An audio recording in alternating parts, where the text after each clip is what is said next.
সরকার এসছে, সরকার পরিবর্তন হয়েছে, নতুন সরকার এসছে, কিন্তু এনাদেরকে পুনর্বাসনের পরিকল্পনা এর আগে বামফ্রন্ট সরকার যেখানে যেখানে দেখবেন হকার উচ্ছেদ করেছিল, পুনর্বাসন করেছিল। কিন্তু ওই জন্য আমরা বলছি যে এই সমস্ত হকারদের পুনর্বাসনের আগে ব্যবস্থা করুন, ব্যবস্থা করার পরেই আপনারা হকার উচ্ছেদটা করুন।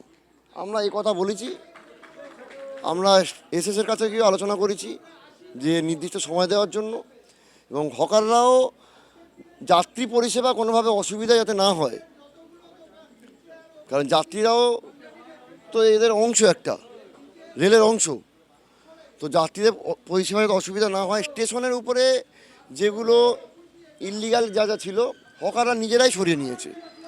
স্টেশন প্রিমিসেসের বাইরে যেখানে কোনো যাত্রী পরিষেবা সমস্যা হবে না সেখানে দোকানগুলো আছে, আমরা সেটা বলে দিয়ে এসেছি।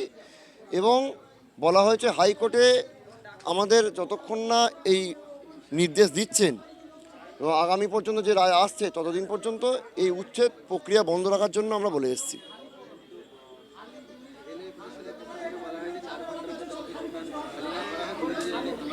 ওরা বলে গিয়েছে শুনলাম, তারপরে আমরা গিয়ে আলাপ আলোচনা করার মাধ্যমে যে আমরা একটা নির্দিষ্ট সময় চেয়েছি, যে আপনারা সময় দিন, অন্তত মানবিকতার খাতিরে এই যে সমস্ত হকাররা আছে, গরিব হকার, তাদের পরিবার পরিজন আছে, তারা রাস্তায় যাতে বসতে না হয়। কারণ একটা সরকার এসছে মানুষকে নতুন করে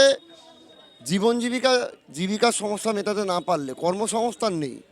গোটা ভারতবর্ষে স্বাধীনতার পর থেকে সর্বোচ্চ বেকারত্বের হার। পশ্চিমবঙ্গেও আপনারা জানেন বিগত 15 বছর ধরে কিভাবে কাজের নামে কাজ চুরি থেকে শুরু করে সমস্ত জায়গায় মানুষের হাত থেকে কাজ কেড়ে নিয়েছে। কর্মসংস্থান নেই, চাকরি নেই, শিল্প নেই, তারা কি করে খাবে মানুষ? এরপরে যারা যারা এই হকারি করে খেত সামান্য, তাদের উপরেও আক্রমণ নামিয়ে নিয়ে আসছে।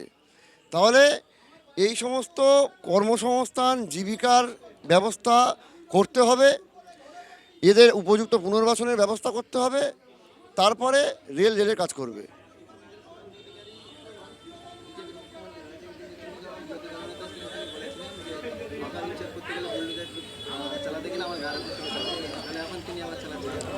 সেটাই আমাদের বক্তব্য, যে তিনি বিরোধী থাকাকালীন মানুষের জন্য একটা বক্তব্য, সরকারে এসে তার বক্তব্য চেঞ্জ হচ্ছে কেন? তাহলে এই বুলডোজার যে চলছে, এই বুলডোজারের সামনে আগে তার এসে দাঁড়ানো উচিত। এবং সারা রাজ্য জুড়ে এই যে বুলডোজার সরকারের বিরুদ্ধে লাল ঝান্ডার যে আন্দোলন চলছে আপনারা দেখেছেন, এর ফলে গতকাল শুভেন্দু অধিকারী মাননীয় মুখ্যমন্ত্রী একটা মিটিংয়ে বলতে বাধ্য হয়েছেন যে হকারদের জন্য চিন্তা করছেন, পুনর্বাসনের ব্যবস্থার জন্য চিন্তা করা শুরু করেছে তারা।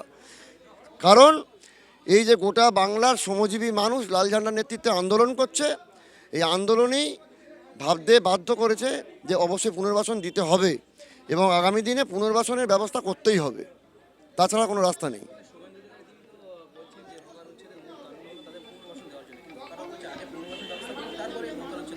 একদমই ঠিক, পুনর্বাসন দেওয়ার জন্য, কিন্তু পুনর্বাসনটা আগে দিন, তাদের সাথে হকারদের নিয়ে বসুন, বসে তাদের কি পরিকল্পনা করছেন সেই পরিকল্পনার তাদেরকে যুক্ত করে দরকার হয় উচ্ছেদ করুন।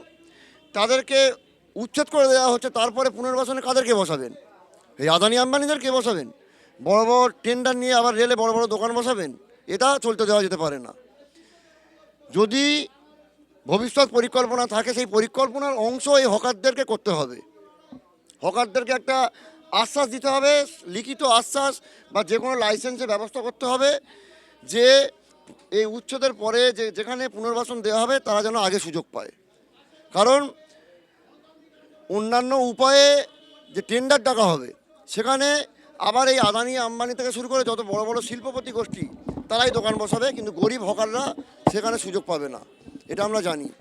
তাই গরিব হকারদেরকে সেই পরিকল্পনার অংশ করতে হবে, পরিকল্পনায় যুক্ত করতে হবে, কিভাবে পুনর্বাসন দেবেন তার আশ্বাস দিতে হবে, পরিকল্পনায় নিযুক্ত করতে হবে, তারপরে উচ্ছেদ করুন।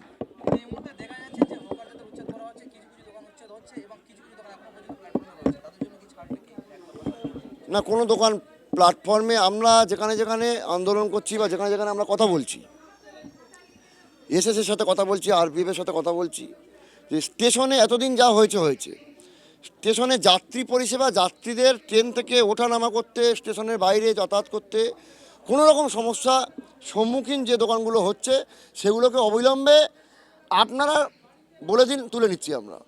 তারা বলার সঙ্গে সঙ্গে তারা যেটুকু বলার সেগুলো সব কিন্তু হকাররা তুলে নিয়েছে। এবং যাত্রী পরিষেবার বাইরে যে দোকানগুলো আছে তাদের আশা করি যাত্রীদের অসুবিধা হবে না, বরঞ্চ রেল যাত্রীদের একটা জলের বোতলের দরকার হলো, খাওয়ারের ব্যবস্থা হলো, সুবিধা হবে।